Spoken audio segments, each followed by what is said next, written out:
The king of paintings ছবিটি একজন চিত্রশিল্পীর গল্প, যে একটা জাদুকরি পেন্সিল পায় এবং এটা দিয়ে সে যে কোনো ছবিকে বাস্তবে রূপান্তরিত করতে পারে।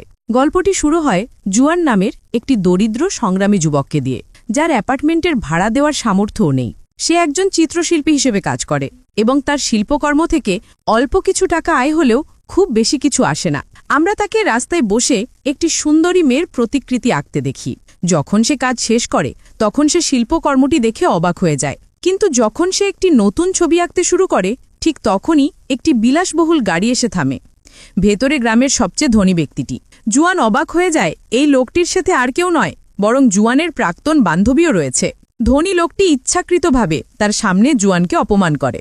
সে তার দিকে টাকা ছুঁড়ে মারে এবং উপহাস করে, এই নাও, এটা তোমার সারাদিনের উপার্জন মেটাবে। তারপর তার মুখে হাসি ফোটায়। লজ্জিত হয়ে জুয়ান জিনিসপত্র গুছিয়ে তার ভাঙা গাড়ির দিকে রওনা দেয়। সত্যি বলতে, সে গাড়ি চালাচ্ছে নাকি গাড়িটি তাকে টেনে নিয়ে যাচ্ছে তা বলা কঠিন। জুয়ান তার গ্রামে ফিরে আসে। শিল্পী, গ্যালারি এবং চিত্রশিল্পীদের বাড়িতে ভরা একটা জায়গা। বাড়ি ফেরার পথে সে তার বাড়িওয়ালার সাথে দেখা হয়, যে বকেয়া ভাড়া দাবি করে। বিরক্ত হয়ে জুয়ান ভাড়ার টাকা তার মুখে ছুঁড়ে মারে। সে যাওয়ার আগে বাড়িওয়ালা তাকে বলে, এটা তো গত মাসের ভাড়া, এখনও এই মাসের ভাড়া বাকি আছে। জুয়ান অলসভাবে উত্তর দেয়, আমি পরে দেব। এদেশে এতটাই রেগে যায় যে সে তার দিকে এক বোতল জল ছুঁড়ে মারে। এখন আপনি মনে করতেই পারেন যে জুয়ান বোতলটি ফেরত দেবে, তাই না? না, আমাদের প্রিয় জুয়ান বোতলটি তুলে আলতো করে ভেঙে সংগ্রহ করে রাখে। প্রতি মাসের শেষে সে প্লাস্টিকের বোতল সংগ্রহ করে বিক্রি করে।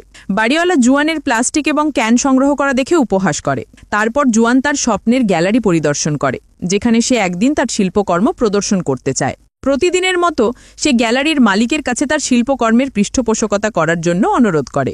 এমনকি সে কিছু টাকাও দেয়, কিন্তু মালিক হেসে ঠান্ডা গলায় উত্তর দেয়, তোমার শিল্প আবর্জনা। জুয়ান তার বান্ধবী তিয়ানের কথা বলতে গেলে সে চোখে দেখতে পায় না এবং সে মেসেজ থেরাপিস্টের কাজ করে।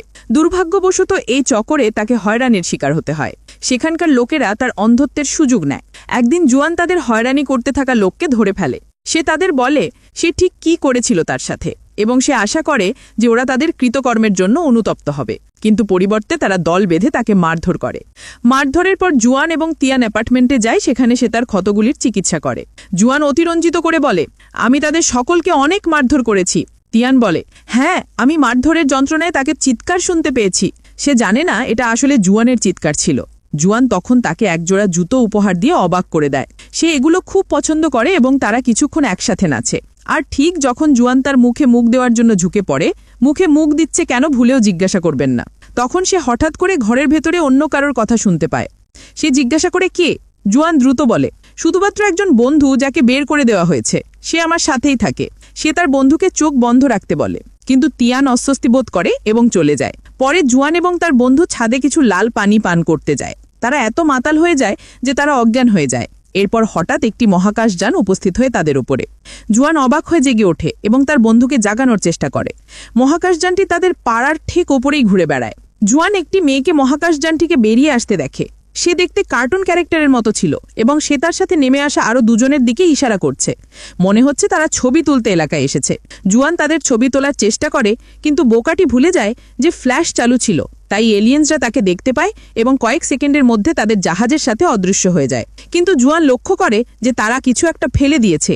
যখন সে পরীক্ষা করতে যায় তখন সে দেখতে পায় যে এটা একটি কলম। যেহেতু সে একজন আর্টিস্ট, তাই সে এটা নিজের কাছে রেখে ঘুমিয়ে পড়ে। পরের দিন সকালে সে কাঁপতে কাঁপতে ঘুম থেকে ওঠে এবং তার সবকিছু মনে পড়ে যায়। তার বন্ধু তাকে দেখে রসিকতা করে বলে, তুমি কি মরে গেছো না ঘুমাচ্ছ? জুয়ান ছাদে কি ঘটেছিল তা তাকে সব বলতে শুরু করে, কিন্তু তার বন্ধু কিছুই বিশ্বাস করে না এবং জুয়ানকে বলে, তুমি রাতে পানি বেশি খেয়ে ফেলেছ। জুয়ান আশা হারিয়ে ফেলে যে তার বন্ধু তাকে বিশ্বাস করবে না এবং রাস্তায় মানুষদের ছবি আঁকতে বেরিয়ে পড়ে। ছবি আঁকতে গিয়ে তার রং ফুরিয়ে যায়। সে আরও কিছু কলম খুঁজতে থাকে, কিন্তু সঠিকটি খুঁজে পায় না।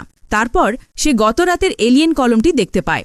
সে ছবি শেষ করার জন্য এটি ব্যবহার করার সিদ্ধান্ত নেয়। প্রথমে সে অন্য একটি পাতায় এটি পরীক্ষা করে এবং হঠাৎ করে তার আঁকা পাথরটি বাস্তবে পরিণত হয়। সে হতভাগ হয় এবং কি ঘটেছে তা নিশ্চিত করার জন্য সে একটি আপেল আঁকে। আবারও এটি বাস্তবে পরিণত হয়। আনন্দিত হয়ে সে আপেলটি খেয়ে দেখে যে আসল কিনা, এবং এটি সত্যিকারের আপেল ছিল। এরপর সে আপেলটি তার পকেটে রাখে এবং তার বন্ধুকে সবকিছু বলার জন্য ছুটে যায়। সে তাকে আপেলের অবশিষ্ট অংশটি দেখায় এবং ব্যাখ্যা করে যে সে এটির ছবি আঁকে এবং সাথে সাথে এটি জীবন্ত হয়ে ওঠে। কিন্তু যথারীতি তার বন্ধু তাকে বিশ্বাস করে না। সে আপেলের বাকি অংশটি খায় এবং বলে, তোমার নেশা এখনো কাটেনি, তাড়াতাড়ি হাসপাতালে যাও। এরপর জোয়ান নিজেকে প্রমাণ করার জন্য তার বন্ধুর অনুরোধে একটি সোনার বার আঁকে, কিন্তু আশ্চর্যের বিষয় হল ছবিটা তাৎক্ষণিকভাবে বাস্তবে রূপ নেয় না। তার বন্ধু উপহাস করে এবং কাগজটা জানালা দিয়ে ছুঁড়ে ফেলে দেয়, কিন্তু হঠাৎ করে তারা একজন বৃদ্ধ লোককে যন্ত্রণায় চিৎকার করতে শুনতে পায়। কাগজটা তার মাথায় আঘাত করে। লোকটি জানালা দিয়ে ইট ছুঁড়ে মারার জন্য তাদের গালাগালি করে, কিন্তু তারপর মাটিতে সোনার বারটা দেখতে পায় এবং সেটা ধরে পকেটে ভরে পালে তারপর এমনভাবে চলে যায় যেন এখানে কিছুই হয়নি। তখনই জুয়ানের বন্ধু অবশেষে তাকে বিশ্বাস করে। সে জুয়ানকে আরও বড় সোনার বার আঁকতে বলে, যা সে করে, এবং বিশাল একটা সোনার বার বাস্তবে পরিণত হয়।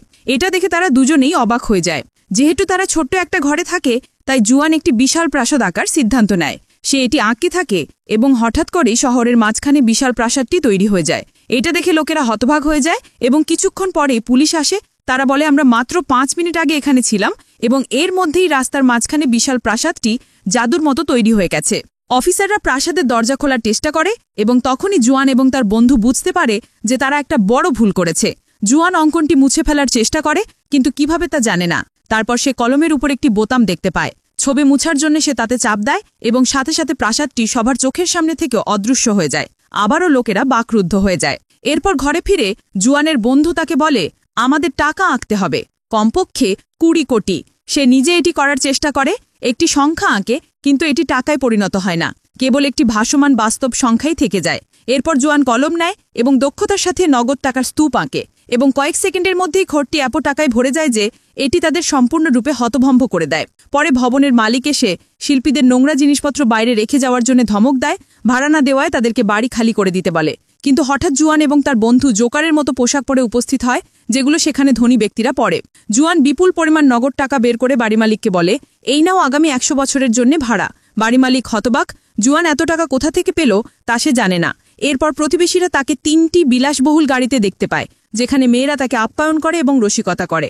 সে একটি টপ রেটিং রিয়েল এস্টেট কোম্পানিতে যায়, যেখান থেকে সে সবসময় বাড়ি কেনার স্বপ্ন দেখত। সেখানে সে তার প্রাক্তন প্রেমিককে তার নতুন প্রেমিকের সাথে দেখতে পায়, যে তাকে মাত্র $15 মিলিয়ন মূল্যবান একটি ভিলা কিনে দিতে অস্বীকার করছে। জুয়ান সেক্রেটারির কাছে যায় এবং শহরের সবচেয়ে এক্সক্লুসিভ এলাকায় 2টি প্রাসাদ চায়। সে তার প্রাক্তন প্রেমিকার সামনেই নগদ টাকা বের করে উভয়ের জন্য অর্থ প্রদান করে। সে তাকে ছেড়ে দেওয়ার জন্য তাৎক্ষণিকভাবে অনুতপ্ত হয়। সেই রাতেই জুয়ান তার অন্ধ বন্ধু টিয়ানকে তার জন্য কেনে নতুন প্রাসাদে নিয়ে গিয়ে অবাক করে দেয়। সে সব বন্ধুর সামনে তাকে বিয়ের প্রস্তাব করে, কিন্তু টিয়ান তার প্রস্তাব প্রত্যাখ্যান করে চলে যায়। সে তার পিছু পিছু গিয়ে জিজ্ঞাসা করে যে সে তাকে ভালোবাসে নাকি। সে তাকে বলে যে সে তাকে ভালোবাসে। তাই সে জিজ্ঞেস করে, তুমি যদি আমাকে ভালোবাসো তাহলে কেন তুমি আমাকে প্রত্যাখ্যান করলে এবং পার্টিতে সবার সামনে আমাকে বিব্রত করলে?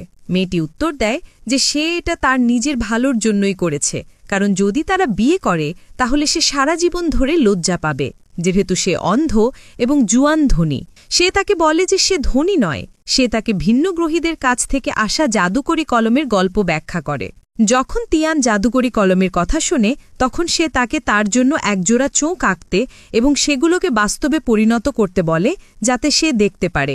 জুয়ান ধারণাটি পছন্দ করে এবং ঠিক একটা সুন্দরী মেয়ের মতো চোখ আঁকতে শুরু করে। তারা চোখগুলো ছবি থেকে বেরিয়ে এসে তিয়ানের শরীরে প্রবেশ করা পর্যন্ত অপেক্ষা করে, কিন্তু তিয়ানের পরিবর্তে চোখগুলো মাংফার কাঁধে দেখা যাচ্ছে, যেটা দেখে তার ভয় পায়। তারা দ্রুত চোখগুলো মুছে ফেলে, এতে করে এগুলো ঘরের মতোই অদৃশ্য হয়ে যায়। তারপর তারা ভাবছে, যদি তারা পুরো মুখ আঁকে তাহলে কি একটা মুখও বের হয়ে আসবে? এটাও ঠিক ততটাই ভয়ঙ্কর হতে পারে। তাই তারা তিয়ানের পুরো শরীর এবং তার মুখের ওপর চোখ আঁকার সিদ্ধান্ত নেয়। অঙ্কনটি সম্পন্ন করতে তাদের 5 ঘন্টা সময় লাগে। যখন কাজ শেষ হয়ে গেল, তিয়ান তার দৃষ্টিশক্তি ফিরে পাওয়ার জন্য উদ্বিগ্নভাবে অপেক্ষা করে, কিন্তু কিছুই ঘটে না। তার মনে হয় যেন তারা তার সাথে মজা করেছে, তাই সেই ঘর থেকে বেরিয়ে যায়। কিন্তু বাইরে পা রাখার সাথে সাথেই সে হঠাৎ দরজার কাছে অদৃশ্য হয়ে যায় এবং চোখ খোলা রেখে চিত্রকর্মের ভেতর থেকে আবার আবির্ভূত হয়। তিয়ান এখন সবকিছু দেখতে পায়। জুয়ান তাকে ঘুরে দেখাতে শুরু করে, তাকে চীনের বিভিন্ন জায়গায় ঘুরিয়ে নিয়ে আসে। কিন্তু আসল কথা হলো যে জাদুকরী কলম বাতাস থেকে জিনিস তৈরি করে না, এমনকি তিয়ানের চোখও শূন্য থেকে আসেনি। ঠিক যেই মুহূর্তে তিয়েন তার দৃষ্টিশক্তি ফিরে পান ঠিক সেই মুহূর্তেই একজন বিখ্যাত অভিনেত্রী হঠাৎ একটা ছবির সেটে দৃষ্টি হারিয়ে ফেলেন। ঘটনাটি ভাইরাল হয়ে যায় এবং লোকেরা অভিনেত্রীর চোখে কি হয়েছে ভেবে কুল পায় না। ছবি আঁকার সময় তারা যে টাকা ব্যবহার করেছিল তাও কোথাও থেকে আসেনি। একই পরিমাণ টাকা ব্যাংক থেকে উধাও হয়ে গিয়েছে এবং নিরাপত্তা ক্যামেরায় টাকা উধাও হয়ে যাওয়ার দৃশ্য স্পষ্ট দেখা যাচ্ছে। পুলিশ কি ঘটছে তা বোঝার জন্য পাগল হয়ে গেল। লি চং ইয়ো উন্মাদভাবে ঈর্ষান্বিত হয়ে উঠল এবং জুয়ান কিভাবে এত ধনী হল তা বের করার চেষ্টা করতে লাগল। যখন সে ব্যাংক চুরির কথা শুনে তখন সে পুলিশের সাথে যোগাযোগ করে। তাদের বলে যে সে এমন একজনকে চিনে যে রাতারাতি ধনী হয়ে গেছে। পুলিশ আবিষ্কার করে যে জুয়ান যে টাকার সিরিয়াল নাম্বার দিয়ে অ্যাপার্টমেন্ট কিনেছিল তার সাথে চুরি করা ব্যাংক তহবিলের নম্বর মিলে যায়। তারা একটা শিল্প নিলামের মাঝখানে তাকে এবং মাংফাকে গ্রেফতার করতে যায় ঠিক যখন লোকেরা তার ছবি কিনছিল। জুয়ান এবং মাংফা ব্যাখ্যা করার চেষ্টা করে যে তারা কিছুই চুরি করেনি। তাদের কাছে এক ধরনের জাদু আছে যার ফলে তারা যা চায় তা পেয়ে যায়, কিন্তু তারা জাদুকরি কলমের কথা উল্লেখ করে না। তারা পুলিশকে বলে যে তোমরা যা কিছু চাও আমরা জাদু দিয়ে এনে দিতে পারবো। এখন জাদু দিয়ে পুলিশ একটি ফেরারি নিয়ে আসতে বলে তাদেরকে। জুয়ান এবং তার বন্ধু অনুরোধ করে যে জাদু কাজ করার সময় যেন কেউ তাদের দিকে না তাকায় এবং তাদের জাদুতে হঠাৎ থানায় একটি লাল ফেরারি দেখা দেয়। পুলিশ হতবাক হয়ে যায় এবং যেহেতু চুরির কোনো প্রমাণ নেই তাই তাদের ছেড়ে দেওয়া হয়। সেই রাতে কেউ তাদের দরজায় কড়া নাড়ে। তারা ভীত হয়ে পড়ে এবং ভাবে যে আবার পুলিশ এসেছে, কিন্তু দেখা গেল যে এটা তার প্রাক্তন বন্ধু যাকে তার স্বামী অনেক মেরেছে। সে তখন কেবল টাকার কথা চিন্তা করে জুয়ানকে ছেড়ে যাওয়ার জন্য ক্ষমা চাইতে এসেছিল। সে তাকে বলে যে সে তার স্বামীকে তালাক দিয়ে তার পরিবারে ফিরে যাচ্ছে। জুয়ান বলে যে সে তাকে ছেড়ে কোনো ভুল করেনি। একজন দরিদ্র মানুষের সাথে সে কি করতে পারত যে তাদের সম্পর্ককে অবহেলা করেছিল এবং কেবল তার আঁকা ছবি নিয়ে চিন্তা করত। সেই সময় তার বাবা হাসপাতালে অসুস্থ ছিলেন এবং তার সত্যিই আর্থিক সাহায্যের প্রয়োজন ছিল। তার বর্তমান স্বামী তাকে এটাই দিয়েছিলেন। জুয়ান তাকে দোষী মনে করতে না করেন। তারপর সে স্মৃতিচারণা করতে শুরু করেন, চিন্তায় ডুবে যান এবং তাকে জাদুকরি কলমের পুরো গল্প বলেন। তার স্বামী তার পোশাকে একটি সুব্রত ক্যামেরা লাগিয়েছিল এবং জুয়ান যা বলেছিল তা দেখেছিল এবং শুনেছিল। এখন সে জাদুকরি কলমের রহস্য জানতে পেরেছিল। অন্যদিকে পুলিশ অফিসার ফেরারি সম্পর্কে একটি প্রতিবেদন পড়ছিলেন যা একটি অটো এক্সপো থেকে রহস্যজনকভাবে অদৃশ্য হয়ে গিয়েছিল। এটি সেই ফেরারি যেটা জুয়ান এবং তার বন্ধু কলম দিয়ে নিয়ে এসেছিল। তাই অফিসার সোজা তাদের বাড়িতে চলে গেল। সে তাদের সাহায্যকারী জাদুকরি যন্ত্রটি তাদের কাছে হস্তান্তর করতে বলল এবং সতর্ক করে দিল যে অন্যথায় তাদের চোর হিসেবে গণ্য করা হবে। তবে যেহেতু জাদুর বিরুদ্ধে এখনও কোনো আইন ছিল না, তাই যদি তারা সহযোগিতা করে এবং কলমটি সমর্পণ করে তাহলে তাদের বিরুদ্ধে কোনো অভিযোগ থাকবে না। জুয়ান 1 সেকেন্ডের জন্য দ্বিধা করেনি। সে কলমটি পুলিশের কাছে হস্তান্তর করতে প্রস্তুত ছিল, কিন্তু সমস্যা হচ্ছে কলমটি ইতিমধ্যেই চুরি হয়ে গেছে। এটি লি চং নিয়ে গিয়েছিল এবং সে এটি ব্যবহার শুরু করে দিয়েছে। সে প্রথমেই যে জিনিসটি আঁকেন তা হল একটি অসাধারণ আর্ট গ্যালারি যেটার স্বপ্ন সে সব সময় দেখত। তারপর তিনি রাজকীয় পোশাক এবং একটি প্রাচীন রাজপ্রাসাদ আঁকেন যা মূলত চীনের ঐতিহাসিক প্রাসাদের মতোই নকশা করা হয়েছিল। তিনি তার স্ত্রীকে বেঁধে নির্যাতন করেছিলেন এবং তারপর তিনি একটি ম্যাগাজিনের প্রচ্ছদে থেকে একটি সুন্দরী মেয়েকে বাস্তবে রূপ দেওয়ার জন্য এঁকেছিলেন যাতে করে তিনি তাকে বিয়ে করতে পারেন। আসলে তখন মেয়েটি একটি সৌন্দর্য প্রতিযোগিতায় অংশগ্রহণ করছিল। সেখান থেকে সে হঠাৎ অদৃশ্য হয়ে যায় এবং লিচেংয়ের সামনে চলে আসে। তিনি যা যা কিছু মন চাইল সব কিছু তৈরি করলেন। পুলিশ আসার পর অফিসার তাকে ব্যাখ্যা করলেন যে কলমটি বাতাস থেকে জিনিস তৈরি করে না, এটি অন্য কারো কাছ থেকে জিনিসপত্র চুরি করে নিয়ে আসে, যার অর্থ আপনি নিজেই চুরি করছেন।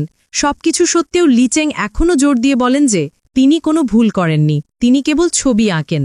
তারপর তার সহকারী পরামর্শ দেন যে তিনি যেন কলমটি ব্যবহার করে একটি নতুন মহাকাশযান আঁকেন যেটা দিয়ে তারা পুলিশের কাছ থেকে দূরে কোথাও পালিয়ে যেতে পারবে। তাই সে একটি ভিনগ্রহী মহাকাশযান আঁকে এবং এটি সাথে সাথেই তাদের সামনে আবির্ভূত হয়। মহাকাশযানের ভিনগ্রহীরা ক্ষিপ্ত হয়ে নেমে এলো এবং জিজ্ঞাসা করছিল কে তাদের ডেকেছে এবং তাদের যন্ত্রটি কোথায় তা জানতে চাইছিল। সেই মুহূর্তে সবাই অবাক হয়ে গেল যখন দেখল লি চ্যাং একটি ট্যাঙ্ক নিয়ে এসেছে। তার সহকারীরা তার ভেতরে উঠে গেছে এবং ভিনগ্রহীদের ধ্বংস করার জন্য কামানটি তাক করেছে, কিন্তু ভিনগ্রহীরা অনায়াসে ট্যাঙ্কের কামানটি তাদের দিকে ফিরিয়ে দিয়েছে।